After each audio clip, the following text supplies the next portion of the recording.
Hello નમસ્કાર to everyone. Aksharam online education platform પર આપ સૌનું સ્વાગત છે. સ્ટુડન્ટ્સ, આજે આપણે જે શરૂઆત કરવા જઈ રહ્યા છીએ આ ચેપ્ટરનું ખૂબ મહત્વનું સ્વાધ્યાય છે અને સ્વાધ્યાય છે આપણા માટે 3.2. એમાં આજે આપણે ક્યાંક ને ક્યાંક સૂત્રો અને તેની સમજૂતી જોઈશું અને ત્યાર પછી આપણે કરીશું સમ નંબર 1. જો હજુ પણ તમારે 3.1 જોવાનું બાકી હોય, શીખવાનું બાકી હોય તો પહેલા એ કમ્પ્લીટ કરશું, કારણ કે ત્યાં આપણે બે રીત કરી હતી, એક xy વાળી હતી અને x - x બાર વાળી હતી.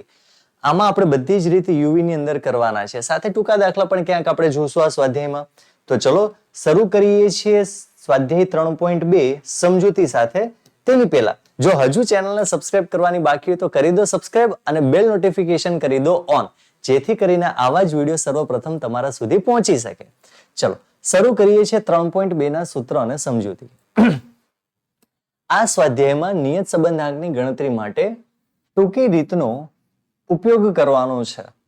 જ્યારે ચલ x અને ચલ y ની કિંમતો પ્રમાણમાં મોટી હોય, એટલે કે મોર ધેન 30 હોય x અને y, અને સાથે અપૂર્ણાંક પણ હોય, ત્યારે વૈકલ્પિક સૂત્ર વાપરી શકાય છે. ચલો રીત નંબર 1 ધ્યાનથી સાંભળજો અને સમજવાનો પ્રયત્ન કરજો. શું કીધું છે? જ્યારે x બાર અને y બાર ની કિંમત અપૂર્ણાંક આવે, આ તમને ખ્યાલ છે, કેમ આપણે ચેપ્ટર નંબર 2 ની અંદર જોઈને આવ્યા છીએ. xy 30 કરતા મોટા છે, પછી આપણે બંનેના મધ્યક શોધ્યા. બંને મધ્યક અપૂર્ણાંકમાં હોય અથવા કોઈ પણ એક અપૂર્ણાંકમાં હોય, તરત આપણે કરીશું યુવી નું સૂત્ર. b = n × sigma uv - sigma u × sigma v upon n × sigma u² - sigma u². Clear?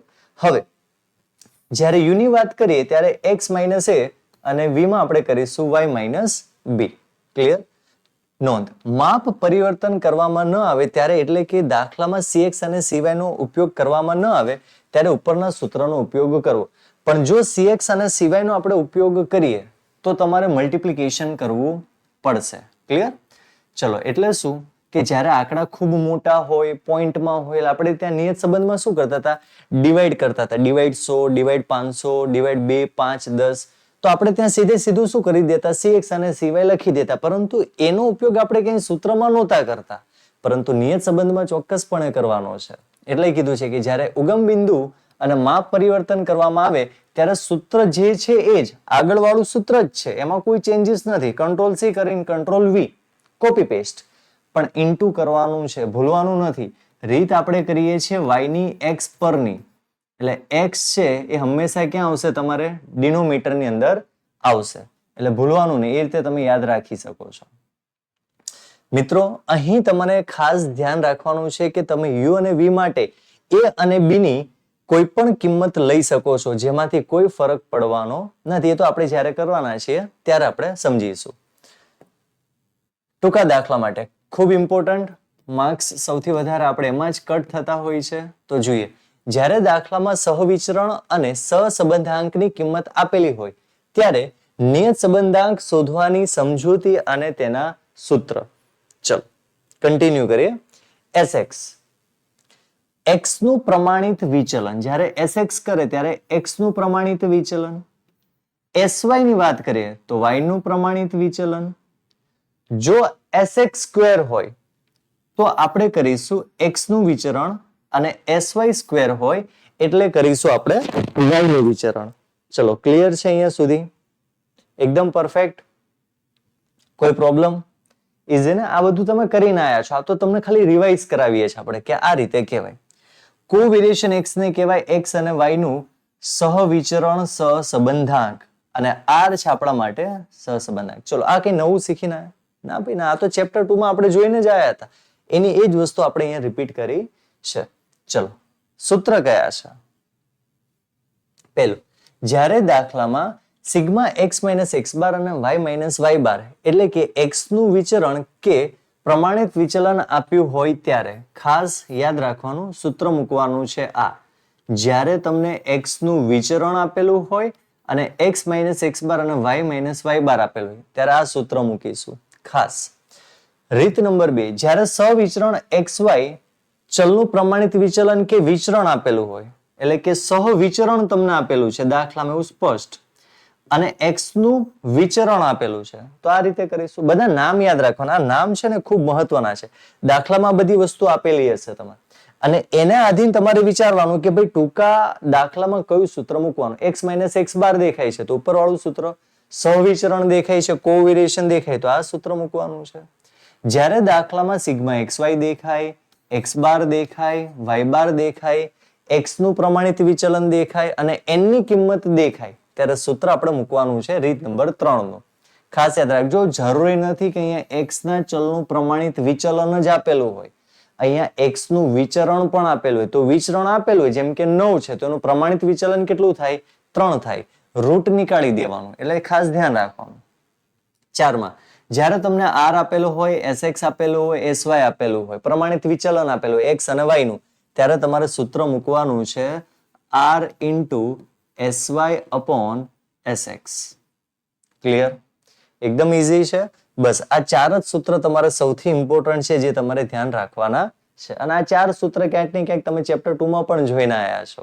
તો એટલું અઘરું છે નહીં. ચલો તો ખાસ આજના સેશનમાં આપણે જે 3.2 ના અગત્યના જે સૂત્રને સમજૂતી જોઈ છે ને એ ખાસ સ્ટુડન્ટ્સ તમારે તૈયાર કરવી જ પડશે. તો જ તમને દાખલા તમારા માટે સરળ થઈ જશે. અધરવાઇઝ ક્યાંક ને ક્યાંક દાખલા તમને પરેશાન કરશે. ચલો શરૂ કરીએ છીએ આપણે. દાખલા નંબર 1. કપાસના પાક પર ખાતરના વપરાશની અસર જાણવા માટે કરેલ એક અભ્યાસમાંથી નીચે મુજબ માહિતી મળે છે. જુલાઈ 2019 ની અંદર પૂછાયેલો પ્રશ્ન. ઓકે, સ્વાભાવિક છે કે બધા ડેટા આપણને 30 કરતા મોટા આપેલા છે. 30 કરતા મોટા છે તો પહેલા આપણે મધ્યક શોધીશું અને મધ્યક ઉપરથી આપણે નક્કી કરીશું કે x માઇનસ એક્સ બારની રીત થશે કે યુવી ની થશે. જો બંને પોઈન્ટ વગર મળે તો જ x માઇનસ એક્સ બારની રીત કરવાની છે, જે આપણે કરતા હતા 3.1 ની અંદર. અહીંયા આપણે જોઈએ છે પોઈન્ટમાં આવે છે કે પોઈન્ટ વગર. આ પરથી y ની x પરની નિયત સંબંધ રેખા મેળવો અને ખાતરનો વપરાશ 300 કિલોગ્રામ હોય. એટલે ખાસ ધ્યાન રાખજો, x બરાબર આપણે ધ્યાનમાં લઈશું 300 કિલોગ્રામ. પરંતુ જુઓ અહીંયા તમને આપેલું છે 10 કિલોગ્રામ, એક એકમ આપેલો છે 10, તો અહીંયા જે આપેલા હોય 300, એકમ છે 10, તો આપણા માટે ફાઇનલી કેટલો થઈ જશે? 30 કિલો. ખાસ યાદ રાખજો વિદ્યાર્થી મિત્રો, મોટા ભાગના વિદ્યાર્થીઓ ક્યાંક આવી નાની નાની ભૂલો કરતા હોય છે.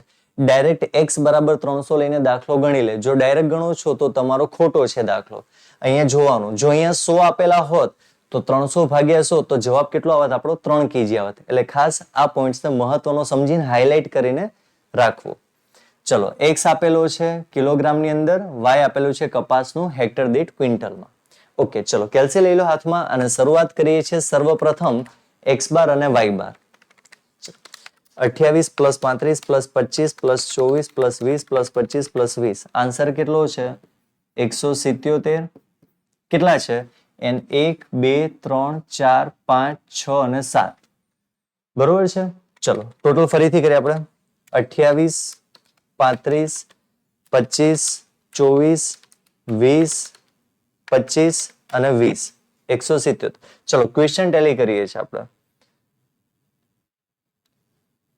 28 35 25 24, 28 35 25 24, 20 25 20. બરોબર છે? ચલો તો ડિવાઈડ કરીએ છીએ 3 ને 3 6 ને 1 7 વડે. તો ડિવાઈડ કરી દઈએ 7, 177 ભાગ્યા 7 તો જવાબ આવે છે 25.29.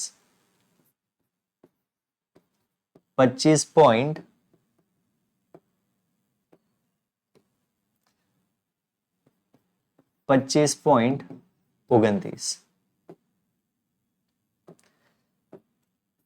હવે આપણે કરીશું y બાર. ચલો મારી સાથે સાથે કેલ્સીમાં કરતા જજો. y બાર કેટલું છે? 128, 140, 115, 120 પ્લસ 105 પ્લસ 122 પ્લસ 100. કેટલો આવે છે? 830. 830 ભાગ્યા 7 કરીએ આપણે. ચલો કેલ્સીમાં કરી દો ફટાફટ. 830 ભાગ્યા 7 તો જવાબ છે 118.57. હવે સીધો આપણને ખ્યાલ આવી જ ગયો છે કે જ્યારે x બાર y બાર બંને પોઈન્ટમાં આવે અથવા કોઈ પણ એક કિંમત પોઈન્ટમાં આવે એટલે આપણે કરીએ યુવી ની રીત. તો ચલો સ્ટુડન્ટ્સ શરૂઆત કરીએ છીએ. સર્વપ્રથમ પહેલા આપણે લખી દઈએ છીએ અહીંયા જવાબ આપણને મળ્યો તો 177, ત્યાર પછી છે 830. x બાર y બાર ચલો પહેલા લખી જ નાખીએ છીએ આપણે. સર્વપ્રથમ x બાર બરાબર સિગ્મા x અપોન n અને y બાર ની વાત કરીએ તો સિગ્મા y અપોન n. ચલો કેટલો મળ્યો આપણને? 177/7. 177/7. જ્યારે બીજી બાજુ તો 830/7.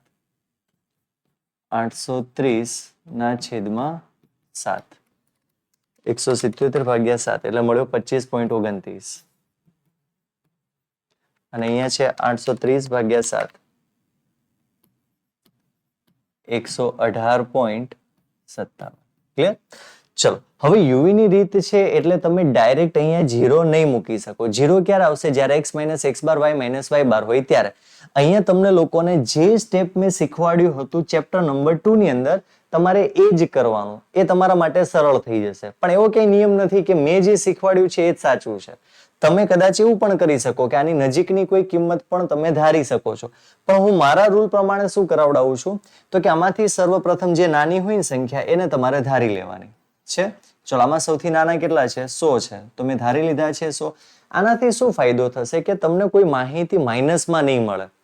અને માઇનસમાં નહીં મળે તો સીધી વસ્તુ છે કે તમારા જવાબ બધા પોઝિટિવ રહેશે, પ્લસ માઇનસનો કોઈ પ્રોબ્લેમ નહીં રહે. ચલો કેલ્સીમાં શોર્ટકટ રીતથી આપણે જઈશું ડાયરેક્ટ. બરોબર છે? જે શીખવાડ્યું છે મુજબ 28 - 20 બરાબર કેટલો જવાબ આવશે? 8. 35 બરાબર 28 - 20 બરાબર 35 બરાબર એટલે કે 15. ત્યાર પછી 25 બરાબર 5.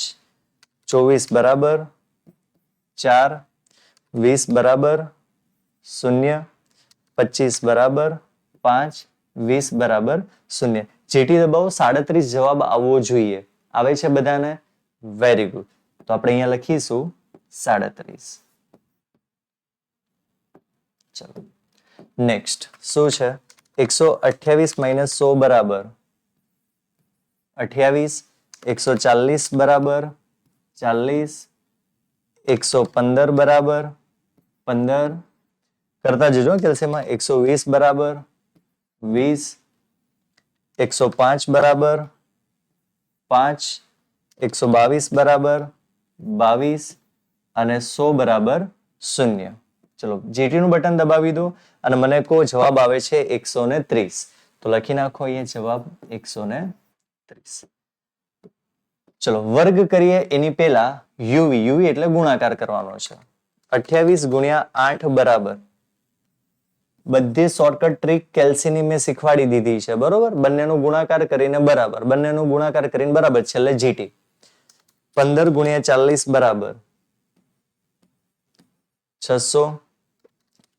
15 × 5 75. 20 × 4. ઘણી બધી ગણતરી આપણે મોઢે પણ કરી શકતા હોઈએ છીએ, પણ આપણે ટોટલ કરવું છે ને એટલે આપણે બધી ગણતરીને ધ્યાનમાં લઈએ છીએ. 0. 22 × 5 બરાબર 110. 0 સાથે 0. જીટી નું બટન દબાવો એટલે મળશે 1089. 1089. ક્લિયર? ચલો નેક્સ્ટ આગળ વધીએ. યુ નો સ્ક્વેર કરવા માંડો. 8 નો વર્ગ કેટલો થાય? 64. 15 નો વર્ગ 225. 5 નો 25. 4 નો વર્ગ 16. 0. 5 નો વર્ગ 25 અને 0. ચલો કરીએ છીએ આપણે ગણતરી. 64 પ્લસ 225 પ્લસ 25 પ્લસ 16 પ્લસ 25 જવાબ આવશે 355. તો લખી નાખીએ અહીંયા 355. બહુ જ સરળ અને સિમ્પલ છે. કોઈ વધારે લોજિક નહીં ચલાવવાનું. સૂત્ર યાદ રાખવાનું એટલે તમને દાખલો ફાવે. ચલો સૂત્ર છે b બરાબર n into sigma xy minus sigma x into sigma y divide by n into sigma x square minus sigma x નો હોલ સ્ક્વેર. ચલો બરોબર છે? ઓકે યુવી ની રીત ચાલે છે ને આપણે. તો આપણે યુવી લખી નાખીએ. સૂત્ર એનું એ જ છે પણ આપણે કરવાનું છે UV. n into UV sigma U into sigma V. સૂત્ર એનું એ જ છે. U square minus sigma U નો હોલ સ્ક્વેર. ચલો ક્લિયર? કન્ટિન્યુ કરીએ. શું કીધું છે આપણને? ઓકે, જે બધું આપેલું છે તમને બધી જ જોઈને કિંમત મૂકવાની છે. n કેટલા છે? 1 2 3 4 5 6 અને 7. તો આપણે n લખી નાખીશું. n બરાબર છે 7. 7 ગુણ્યા સિગ્મા યુવી કેટલા છે આપણી પાસે? 1089 છે. તો લખો 1089 minus U into V. U into V કેટલા છે? 37 ગુણ્યા 130. 37 ગુણ્યા 130. ચલો છેદમાં 7 ગુણ્યા sigma U square. Sigma U square કેટલો છે? 355. So write down 355 minus sigma U નો સ્ક્વેર એટલે 37 નો વર્ગ થઈ જાય. ચલો ઘણા બધા વિદ્યાર્થીઓનો એવો પ્રશ્ન છે કે સર આ બ્રેકેટ બનાવવા જરૂરી છે? જરૂરી એટલા માટે છે કે તમને ક્યાંય તકલીફ નહીં કરે. બસ બ્રેકેટ સોલ્વ કરતા જવાના છે. 1089 ગુણ્યા 7 કેટલો જવાબ આવે છે? 7623 માઇનસ 130 ગુણ્યા 37 કેટલો જવાબ છે? 4810 છેદમાં 355 ગુણ્યા 7 2485 માઇનસ 37 નો વર્ગ 1389. હવે કરવાનું છે આગળનું સ્ટેપ માઇનસ 7623 માઇનસ 4810 જવાબ આવશે 2813 છેદમાં 2485 માઇનસ 1389 જવાબ આવશે 1096. ચલો ફરીથી કરીએ છીએ. 2485 માઇનસ 1389 1096. ચલો કમ્પ્લીટ. ચેક કરી લઈએ આપણે એકવાર. 355 ગુણ્યા 7 બરાબર 2485 અને 37 નો વર્ગ 1369. ચલો 1369. 2485 માઇનસ 1369. ઓકે ચલો 1116 જવાબ તમારો આવતો હશે. 1116. ચલો ડિવાઈડ કરીએ. ધ્યાન રાખવાનું 69 89 96 ભાંગડા કરવા મળશે કેલ્સીની અંદર આંકડા. ચલો 2813 ના છેદમાં 1116 એટલે જવાબ આવશે 2.52. કમ્પ્લીટ. આ તમને મળી ગયો છે બી. યાદ રાખજો આ કોઈ સહસંબંધ નથી એટલે કે આર તમને કઈ -1 થી +1 ની વચ્ચે નહીં મળે. આ નિયત સંબંધ શોધો છો એટલે તમારો જવાબ આવશે મોટો 1 કરતા. ચલો ત્યાર પછી આપણે શોધવાનું છે એ. એનું ફોર્મ્યુલા શું છે? y બાર માઇનસ બી ઇન્ટુ એક્સ બાર. ચલો y બાર કેટલા છે આપણી પાસે? તો કે y બાર છે 118.57. 118.57 માઇનસ બી કેટલા છે? તો કે 2.52. એક્સ બાર કેટલા મળ્યા છે આપણને? 25.29. ચલો કરીએ કેલ્સીયમ આપણે 118.57 માઇનસ પેલા બ્રેકેટ દૂર કરવાનું 2.52 ગુણ્યા 25.29 જવાબ છે 63.73. એમાંથી માઇનસ કરો એટલે કે 118.57 માઇનસ 63.73 એટલે જવાબ તમને મળે માઇનસ ન મળે પ્લસ મળે પ્લસ 54.84. ક્લિયર છે એ બરાબર તમારો? એકદમ ઈઝી. કદાચ પોઈન્ટ આગળ પાછળ તમે કરી શકો. 118.57 માઇનસ 63.73 એટલે 54.84. ચલો નેક્સ્ટ આગળનું સ્ટેપ. y કેપ બરાબર a plus B into X. ચલો એ કેટલા મળ્યા છે આપણને? તો કે 54.84 મળ્યા છે પ્લસ બી કેટલા છે આપણી પાસે? 2.52. તો લખો 2.52 ગુણ્યા એક્સ. હવે એક્સ તમને આપેલો છે અહીંયા તો તો કે હા, આપણે ખૂબ મહત્વનું જોયું તો કે x બરાબર કેટલા છે 30 છે. તો આપણે ભૂલથી પણ 300 નથી લેવાના, 30 લેવાના છે. કેમ લેવાના છે? કારણ કે અહીંયા એકમ 10 આપે એટલે 10 વડે આપણે ભાગી નાખ્યા છે, એટલે જવાબ આપણને 30 મળ્યો હતો. તો લખવું હોય તો લખી શકાય કે અહીંયા x બરાબર કેટલા મૂકવાના છે?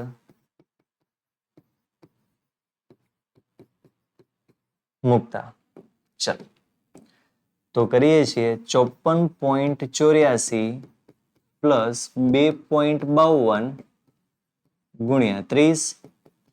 તો 54.84 પ્લસ કરો 2.52 ગુણ્યા 30 તો 75.6 એમાં પ્લસ કરી દો પ્લસ 54.84 તો જવાબ આવે 130.44.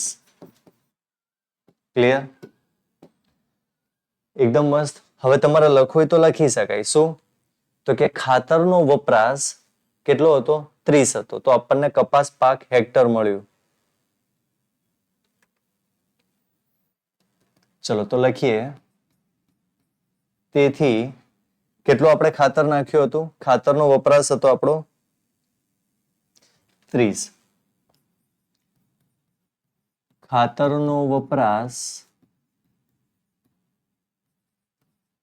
30 કિલો ઉપયોગ કરતા હેક્ટર દીઠ ઉત્પાદન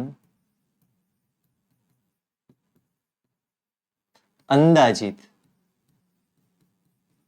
પરફેક્ટ નથી, કેવું છે? અંદાજિત છે. કેટલું મળે? 130.44 ક્વિન્ટલ મળે. ક્લિયર? આ તમને જવાબ શેમાં મળે? ક્વિન્ટલની અંદર મળશે. ક્લિયર છે? તો બસ આવો દાખલો છે, ખૂબ સરળ છે, એટલું અઘરું નથી. માત્ર કેલ્સીનો ઉપયોગ કરો ત્યારે કોઈ ખોટી ઉતાવળ ન કરશો. ખોટી ઉતાવળ કરશો એટલે ક્યાંક ને ક્યાંક નાની મોટી ભૂલ થવાની જ છે, બરોબર? એટલે શાંતિથી કેલ્સીનો આપણે ઉપયોગ કરીશું અને દાખલાનો જવાબ લાવીશું. આજના સેશનમાં જે ઇમ્પોર્ટન્ટ આપણે ચલાવેલી છે થિયરી અને એના સૂત્ર ખાસ તૈયાર કરવાના છે, જેથી કરીને નેક્સ્ટ જે સેશન આપણે ચાલુ થાય સમ નંબર 2 એ તમે ખૂબ સરળતાથી કરી શકશો. અને આઈ હોપ કે તમને ચેપ્ટર 2 આવડશે તો આ ચેપ્ટર તમારા માટે થઈ જશે ખૂબ સરળ. તો ડિસ્ક્રિપ્શનની અંદર લિંક આપેલી છે, ડાઉનલોડ કરીને લખી લો, તૈયાર કરી લો. મળીએ છીએ નેક્સ્ટ સેશનમાં. ત્યાં સુધી bye, have a nice day.